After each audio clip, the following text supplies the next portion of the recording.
Ang programang ito ay hatid sa inyo ng Air 21. Sagot ko, padala mo!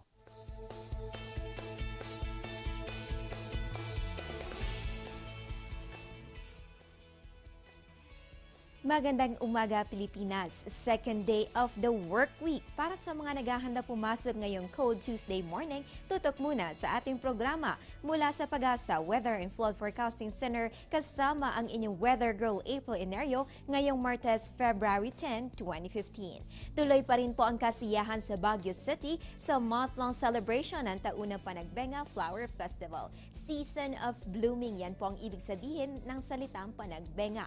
During this month, tinatampok ang kasaysayan, mga tradisyon at kultura ng mga taga-Baguio at ng Cordilleras. At syempre, hindi rin mawawala ang libo-libong makukulay na bulaklak. Nagsimula na po ang kapistahan noong unang araw pa lamang ng Pebrero with a street dance and parade competition sa Panagbenga Park. Samantala, on the second Sunday of the month, tampok rin po ang handog ng Panagbenga sa Pamilya Baguio.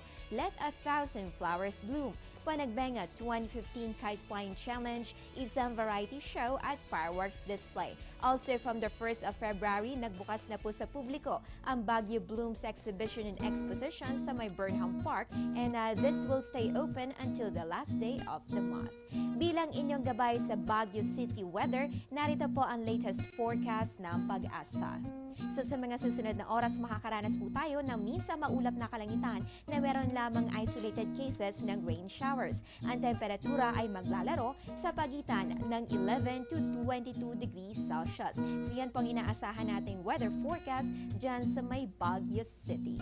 Punta na po tayo sa ating astronomical events. Ayon sa Pag-asa, ngayong araw sisikat po si Haring Araw 6:22 na umaga at lulubog naman 5:58 ng hapon. Ang ating moonrise ay nasa 10:56 ng gabi. Ang moonset ay 10:11 ng umaga with a moon illumination at 74%.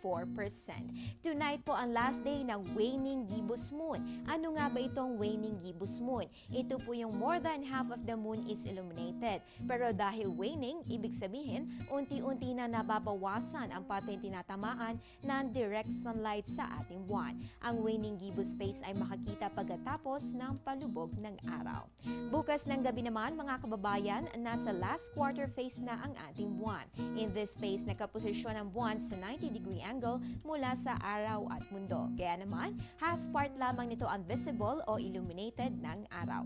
Wala naman ito gaanong epekto at nagreresulta lamang sa lower variations ng ating tides. At dahil nabanggit po natin yan, narito ang tidal prediction along Manila Bay courtesy of NAMRIA. Meron po tayong 0.63 meter 1:27 ng umaga, habang ang low tide ay 0.15 meter 7:44 ng umaga. Mga paunang impormasyon pa lamang yan, marami pa kami niyahatid makalipas lamang ang ilang paalala.